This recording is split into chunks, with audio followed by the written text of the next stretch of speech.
Just as a quick review, so there are some people who might not know about the Rhine Research Center, might not know what we do there. The Rhine was founded back in 1935. It was originally the Duke Parapsychology Lab.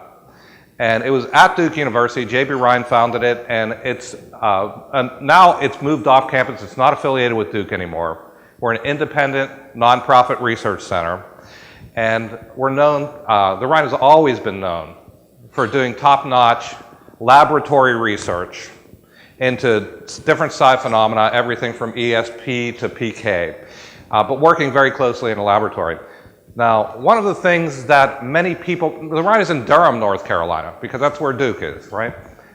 One of the things that people don't know about Durham is that it seems to be a center for healers. I can't tell you how many people I know who do energy healing work. And it's not just because I'm associated with the Rhine. Even before I was associated with the Rhine, there were energy healers all around. So it's very easy for me to find people who want to work within the energy healing world. Well, it's a little more than 2 years ago, Phil Morris, who's just over here, wave your hand, Phil, was talking to Jeanette Nachman, who is also over there, and said, hey, I'd really like to start an energy healing group at the Rhine. And Phil came to me because of where I sit in the office there and said, can we do this? And I said, wow, it sounds like it's a really good idea. Can I be part of it? And so we started at that point what Phil came up with the name, the Rhine Healing Energies Team. And there's actually 2 groups that are currently doing healing work at the Rhine. We came from a lot of different backgrounds. Some people were doing Reiki, some people were doing healing touch, Qigong. There were other people who had no experience doing any type of energetic healing at all, but we all had one goal, and that goal was to learn the energy cure, to take Bill Bankston's books on the energy cure and to listen to his recorded lectures about this training on developing the energy cure and learning this technique. So we were all suspending anything we might have known or any types of thoughts we had in the past related to healing and following Bill's technique. It was really, really great because we met every week at the Rhine, and it's been 2.5 years now we've been meeting every week. I'd say after probably about the first month or so, we got into this cycling thing that Bill must have talked about a bit yesterday and really got a good sense of it, and we were like, wow, it's really working. We got our lists together. We were having a great time with it. About 6 months later, all of a sudden, we realized we didn't really know anything about what we were doing when we started. And the reason this happened, the reason we recognized this, was because all of a sudden, for this entire group, things started to click. It was after about 6 months that all of a sudden this cycling thing really made sense to us. We all started really feeling and being cohesive as a group and working together. At this point, people started to get really antsy. They wanted to do something. They said, look, we're feeling all this and we're practicing for a long time. Let's do some healing. We want to heal some people. Well, of course, we're not qualified to heal people. So what we did is we asked for volunteers. Well, some of our first volunteers came from within the group. And we had someone from the group get up on the table, and we had some other volunteers. As soon as people started hearing about us, they started saying, can we volunteer to be part of the session? And so they would come in and be part of the sessions. And we would sit around and do our cycling and work with them. And the interesting thing was, it surprised us all. We were getting really good results. People started to report that they had a reduction in symptoms, pain relief. One person, one of the first people we worked with, he had sciatica that he had been suffering from for years. After one 10-minute session, it went away. It's been over 2 years. He hasn't had a recurrence of the sciatica at all. We had one woman who we were working with remotely. Of course, we got her permission, but we were working with her remotely. She wasn't there. She was going in for knee surgery because she had a tumor behind her kneecap. And before we did the session, well, on the day she was going to get measured for her surgery and have them mark out her knee so they would know where to do the surgery, afterwards she said, the tumor's gone. It disappeared.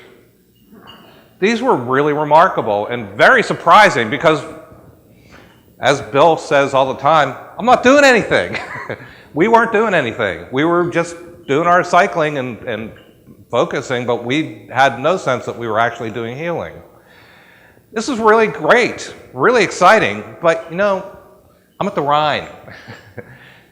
We're not a healing group. This isn't what we do at the Rhine. We do research work.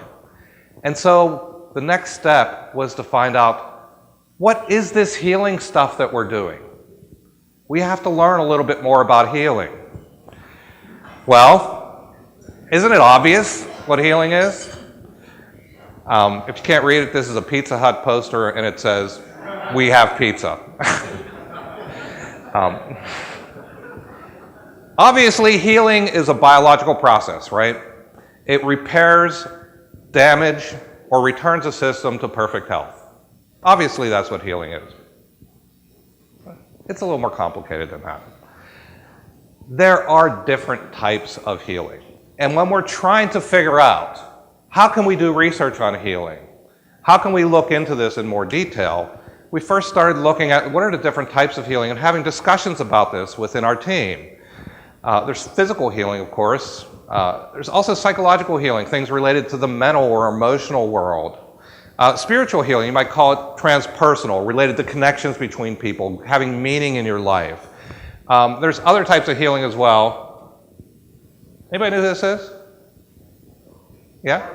That's Marvin Gaye. Do you know why he's here? Who said sexual healing? Oh, right. Well, I got some Zener cards for you later on. Okay.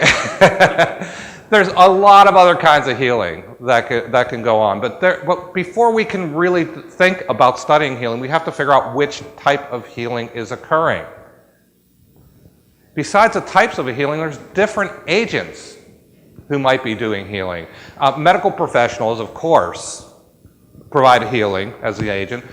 You have psychologists, counselors, you have different people who might work in that area related to psychological work. Energy healers, and I'm using the term energy purposely here. Energy healers who also practice healing. And then, of course, there is self-healing. And many people say that all healing is self-healing. They might be right. So now, going back, we talked about different types of healing. Physical healing, psychological healing, spiritual healing, etc. We have different agents that can perform the healing, including self-healing.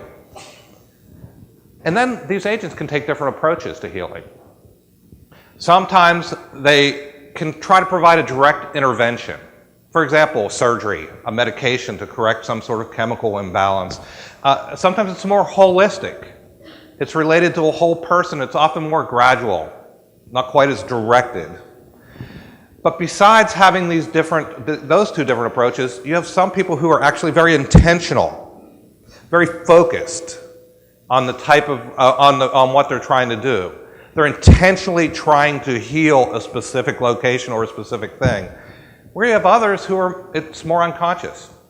For example, I talked about self-healing. If I nicked myself shaving today, whenever I was getting ready to come down here, I'm not consciously healing that nick. It happens unconsciously.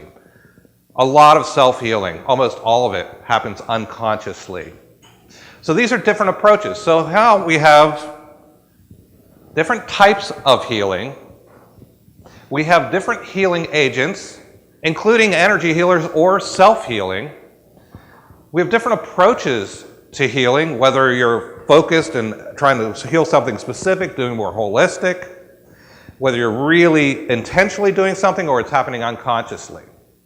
And I added something else here, and that's the mechanism of healing. How does it actually occur when it occurs? Before we could study healing, before we could look at it and understand what it was about, we have to consider all of these different topics where we don't really know what we're studying. We don't know what we're looking at. Well, back to the healing energy team, and I'm actually going to jump back to this because I want to mention, you see this picture here, this is actually our healing energy team. You might recognize some of the people in here in the room. And I wanted to mention to Bill, we took your advice and we celebrated our successes, and you can see it right there with our toast. But we also, you can't see the huge spread of food that's around there, and there's also a bunch of bent spoons behind us there. But so I'm going to jump ahead again. So with the healing energy team, we had a really nice group available to us so that we could do research. Well, one of the first projects that we're looking at approaching now is related to the experience of healing. This is a qualitative study. Qualitative study is when we look at textual information, we look at conversations, we look at activity, and try from this information to bring out some data that can be useful for us. In this case, we're trying to say, what is it like to be a healer within these healing sessions?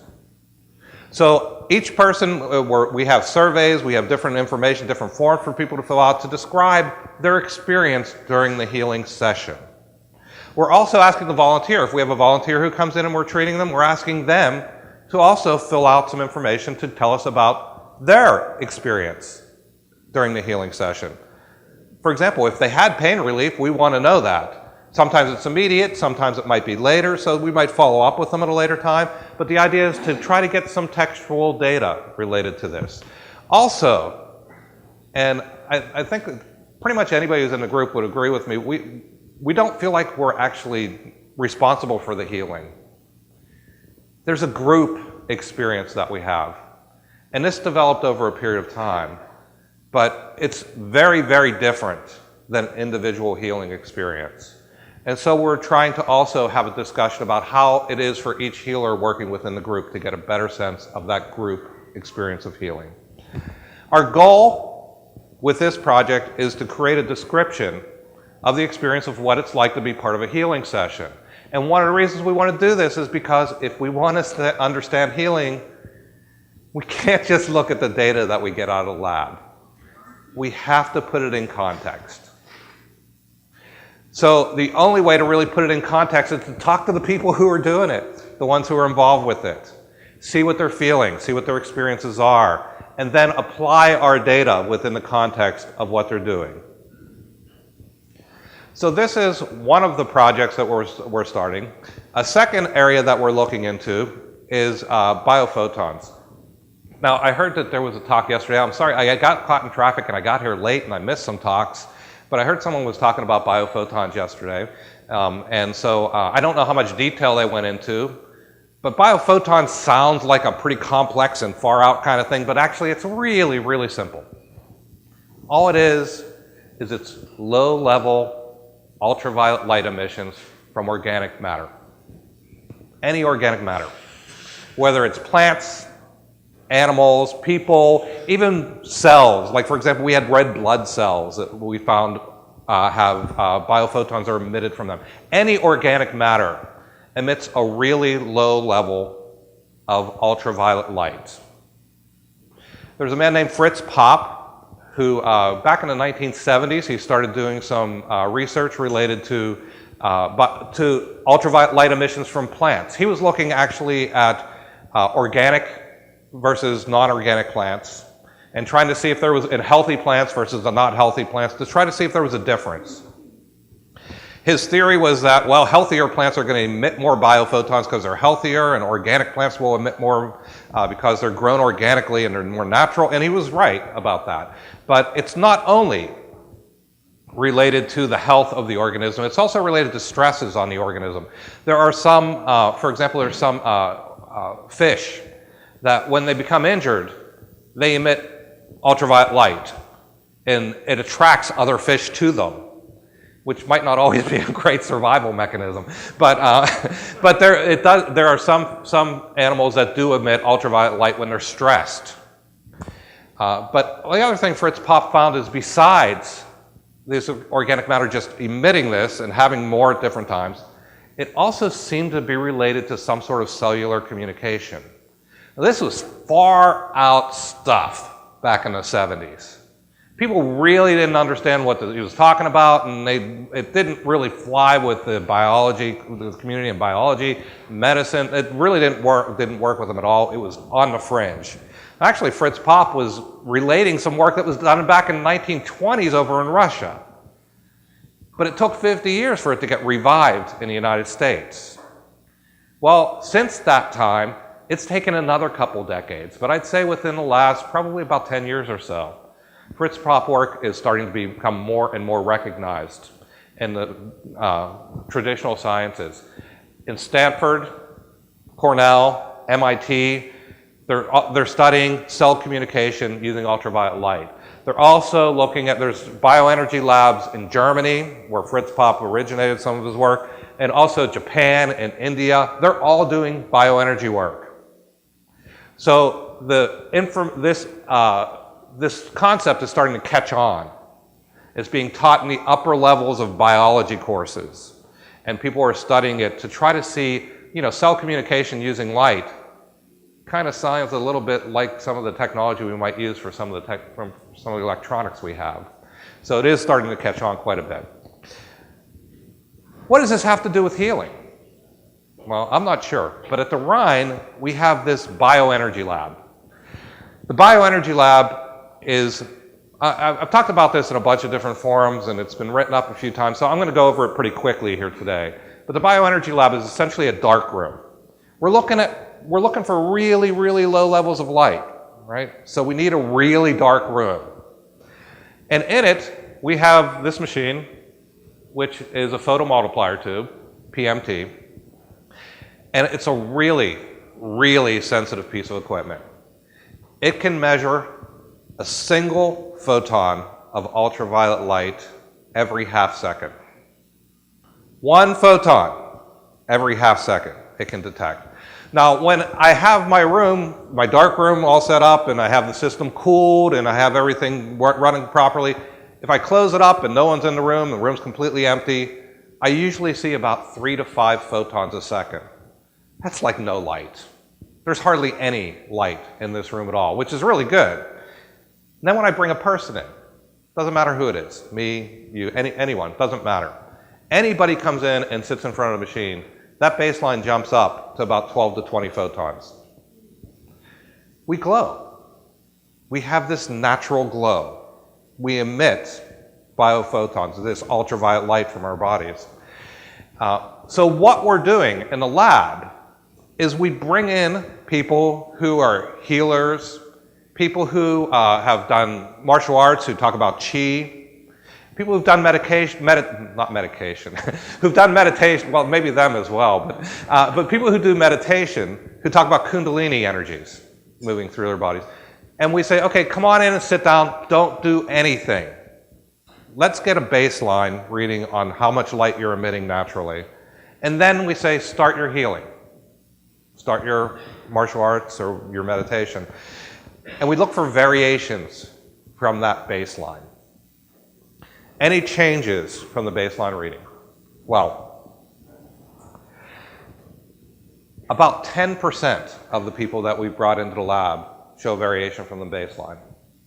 Only about 10% of the healers that we've brought in, and we've brought in a lot of people who've been doing healing, but they're showing variations. When I say variations, remember I'm talking 12 to 20 photons is our baseline, right? These healers, when they begin their healing, all of a sudden, throughout the process, we'll start seeing these spikes, and it'll jump up 80 photons. 80 photons is 4 times the baseline. It's an extremely significant change in light in that room.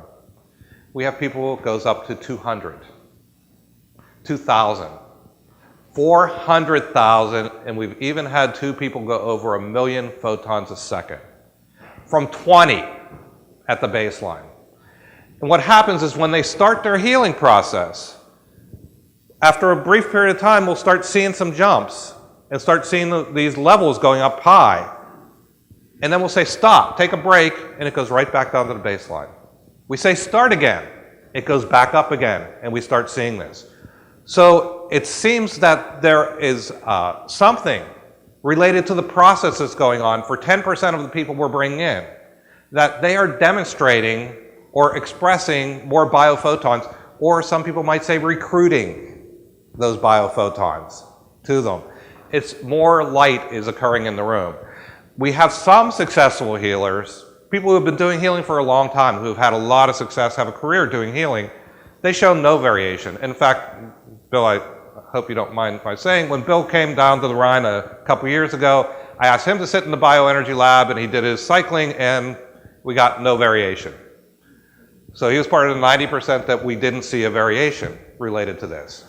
But some of them, 10%, did show a variation, and some of them very significant variation. Well, this is exciting.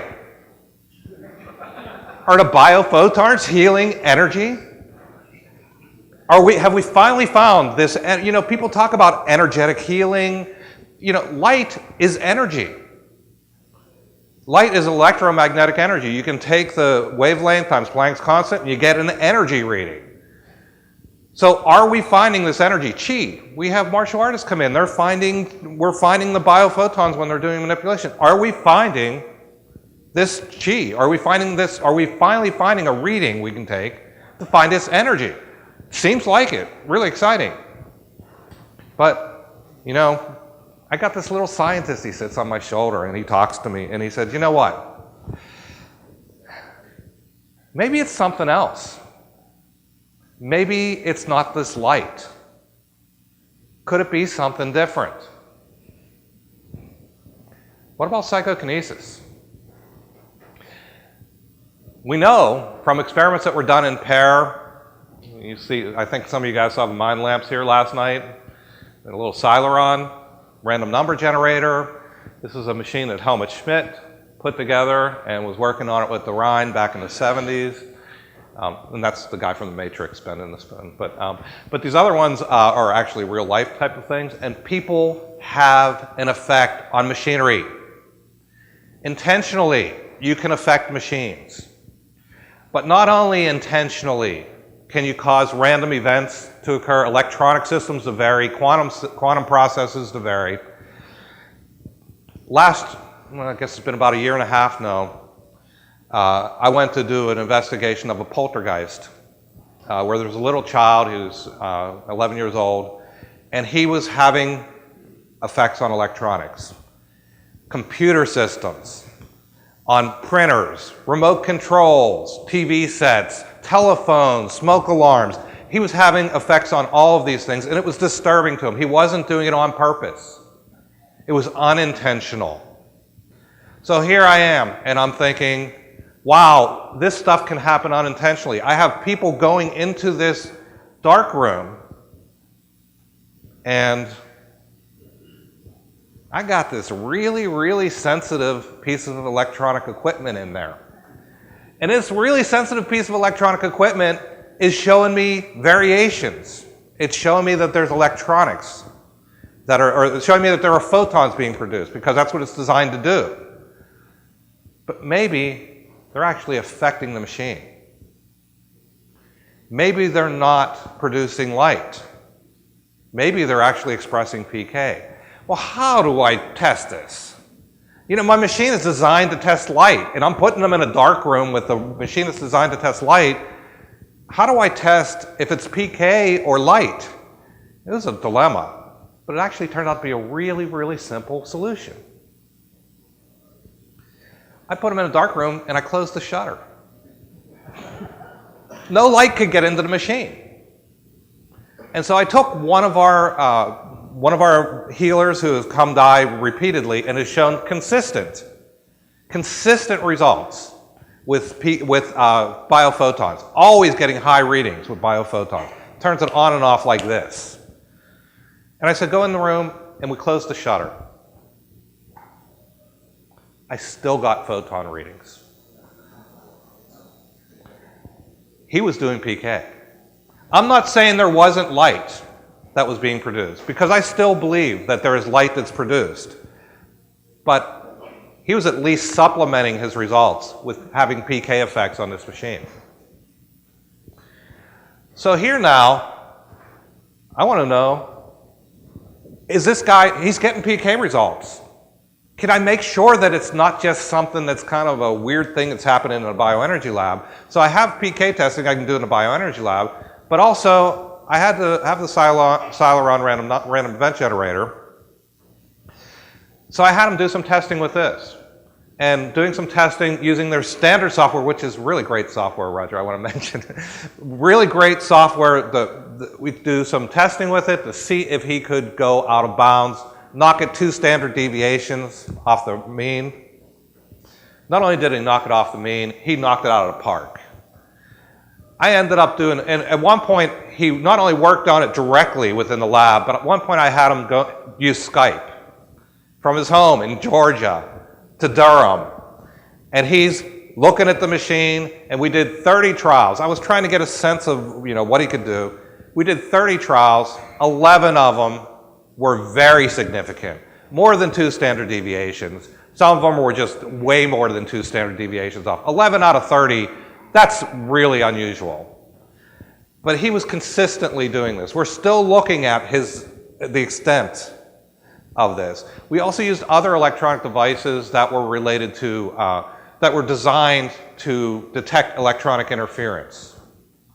And he also was able to affect these. So it's clear that he's doing PK. So, are healing and PK the same thing? A lot of parapsychologists and a lot of researchers that I've spoken to think that healing is by definition PK. But before we can say that, this seems to demonstrate that maybe they're right. Because I have a healer here. He has a career in healing. He's been doing it for a long time. He's been doing the biophoton stuff, and he's also doing PK. But before we can say that, we have to consider, remember going back to the beginning, we have to consider their approach to healing. How are people approaching it? Not all people approach it the same way. This man who demonstrated PK, and this is still ongoing research, but this single man who demonstrated PK, he's a very directed healer. He targets very specific things. He's also extremely conscious of what he's trying to do. So he's very focused and very directed, and that's his approach to healing. It's intentional. Not all healers are demonstrating PK in our lab. Not all of them are showing biophotons, but not all of them are able to do PK either.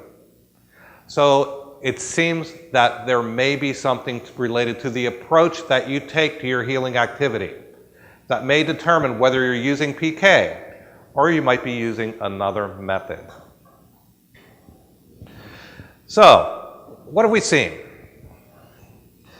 We've seen that some, but not all healers work directly and intentionally.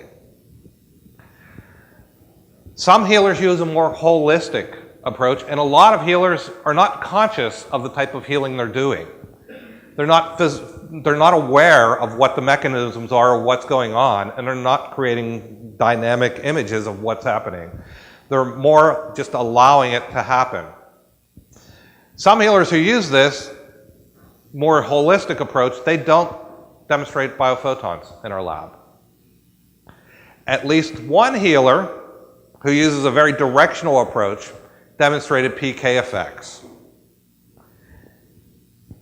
In many cases, the volunteers who are working with any of these healers are reporting benefits. So it's not like this type of healing work and that one doesn't. No, the approach still seems to provide benefits to people, or people seem to be reporting benefits from this. So, what do we want to do for further study? Here's a couple hypotheses we want to look at. First of all, can we detect these energy healing effects in living organisms? Bill did a really nice job working with the mice and showing that there is an effect in a living organism. Can we replicate this? You know, one of the things I didn't mention early on is when we started this whole research related to healing, we wanted to do it without really talking too much to Bill. Even though we're using his system, even though we're all trained, we wanted to do it without him knowing, because Bill's research, when Bill knows about it, people get healed. Mice get healed anytime Bill knows about the mice. So we want to make sure that he wasn't really aware of the details of what was going on or what we're doing. This is the first time I'm really talking about it, and so he's understanding it. In this case, we want to try to replicate some of his results, just working from the training method that he presented and from the training that we've done, the practice we've done. So that's the first thing we want to do. One of the other things, hypotheses we want to look at is some healers who use this intentional directional approach, do they produce more biophotons? And do they demonstrate PK? Is this type of healing approach related to a PK expression? And a corollary to this is people who use other approaches, a more holistic or unconscious approach, do they not produce so much biophotons? Are they not so PK oriented? That's a corollary that we would want to look at. And finally, this last one here, I would like to ensure that volunteers report beneficial results, regardless of which approach is used. It seems that way. I want to formalize this. So these are some of the hypotheses that we want to follow up on. Boy, I don't know how much time I've used up, but perfect. There we are.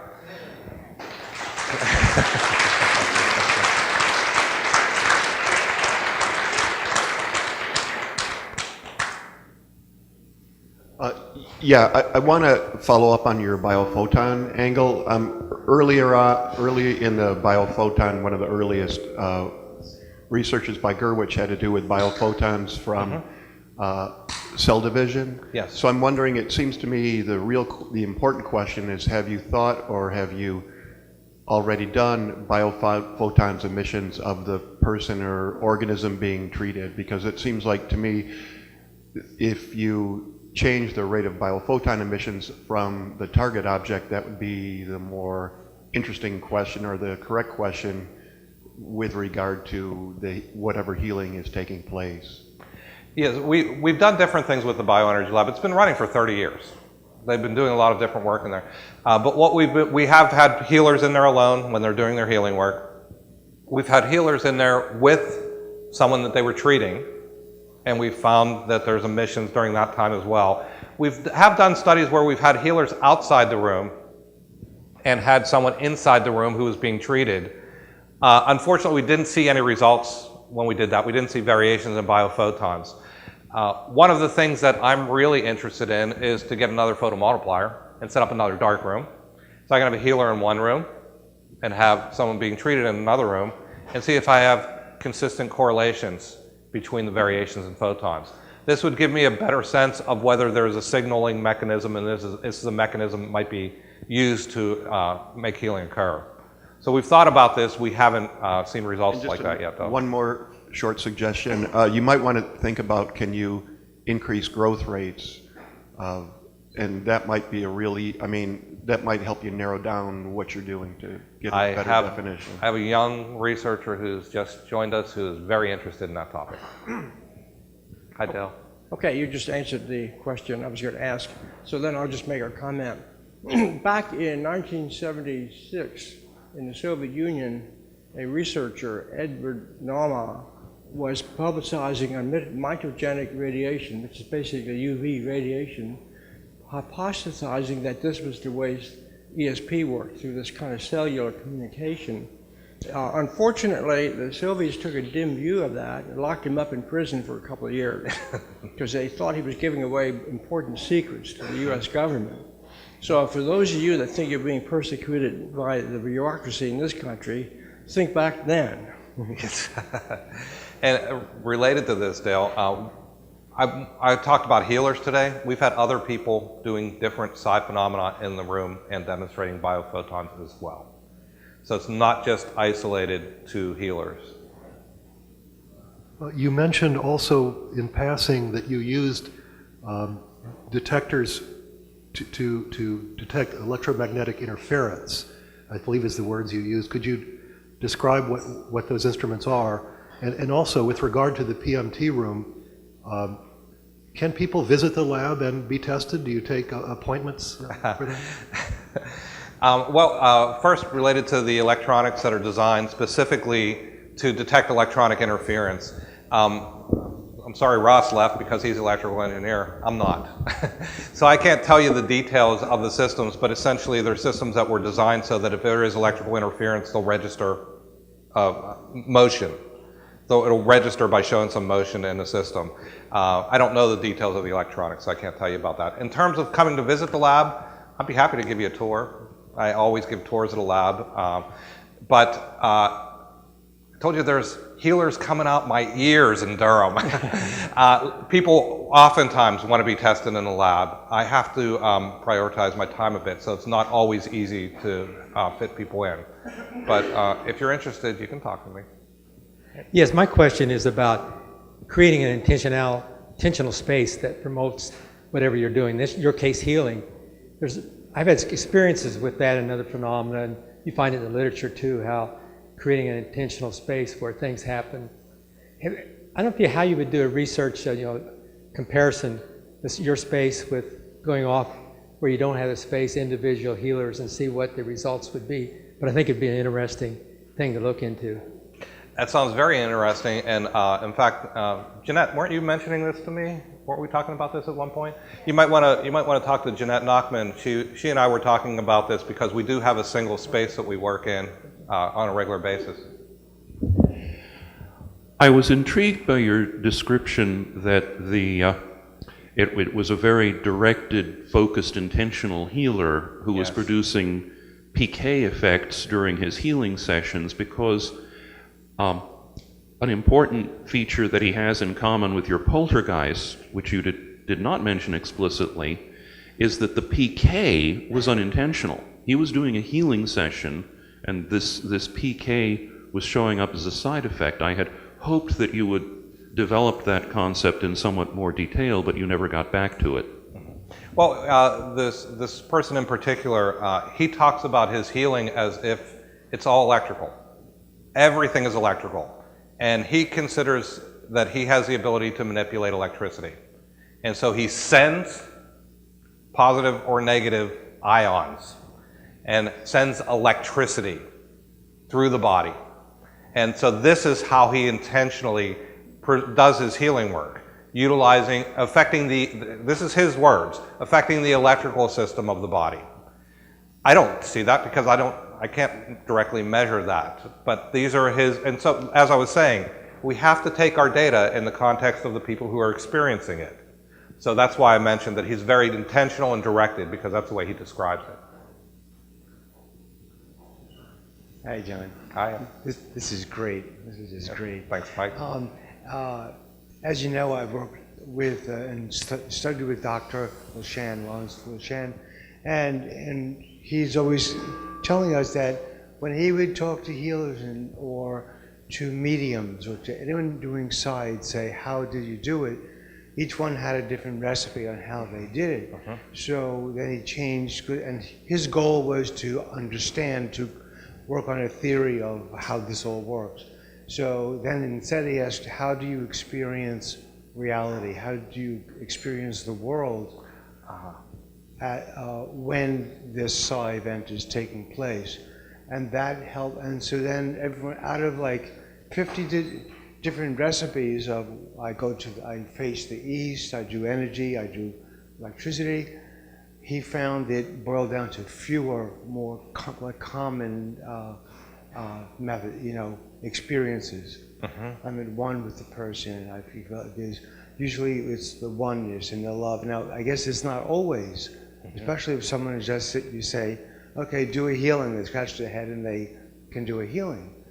But I'm just fodder, like room for thought. And he also said that in terms of energy, the concept, like, obviously there are energetic things that are going on. And maybe the photons are a byproduct of the healing as opposed to doing the healing.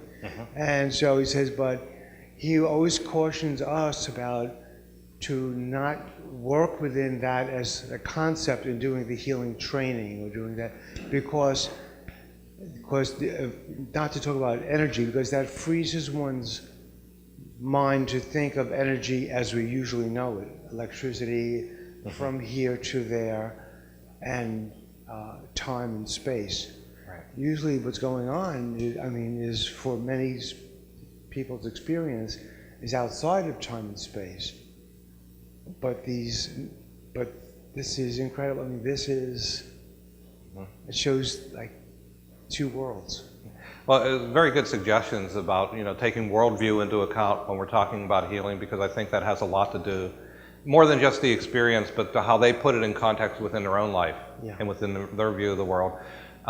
If biophotons really are this healing energy, if it is, then it is within time and space. Yeah.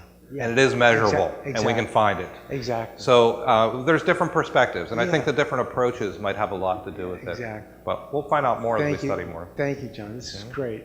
Thanks, Mike. Hi, so I'm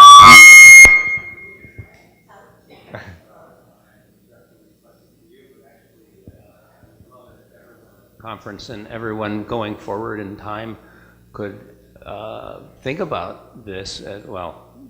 Yeah, it's not just a personal thing, but I've spent my entire career in physics, and I think of energy as something, well, it's something that can be measured in joules, ergs, foot-pounds, whatever. Right. What many people in this field, in this group, are referring to is something vastly more complicated.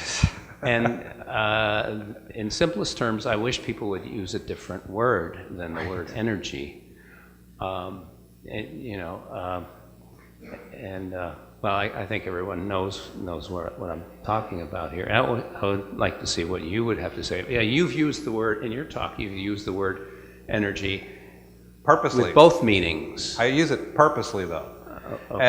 And part that I left out was that physicists say there's potential energy and kinetic energy.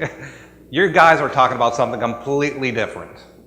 But light is electromagnetic energy. Sure. If that is what people are talking about, if that's what they're feeling, if that's what they're sensitive to, it is energy in terms that you would be working with. But there is an information content which you don't measure in joules. You're right. Maybe the entropy somehow comes into it.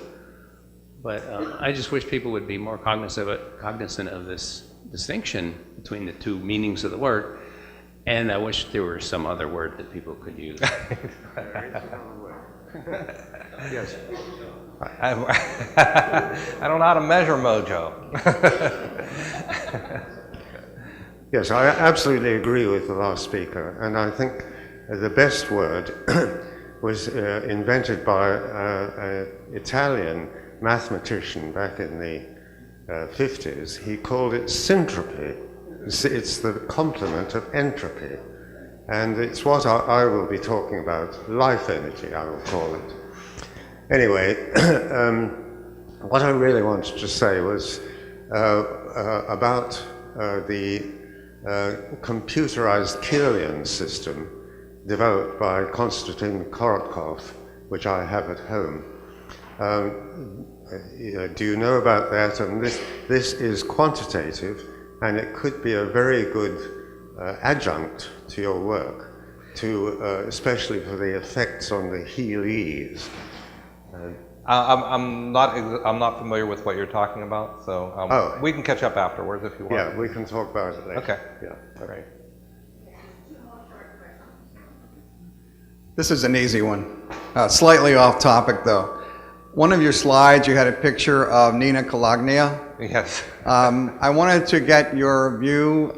Do you believe it was a slam dunk that she legitimately had PK abilities, or do you think, as some do, that she was fraudulent?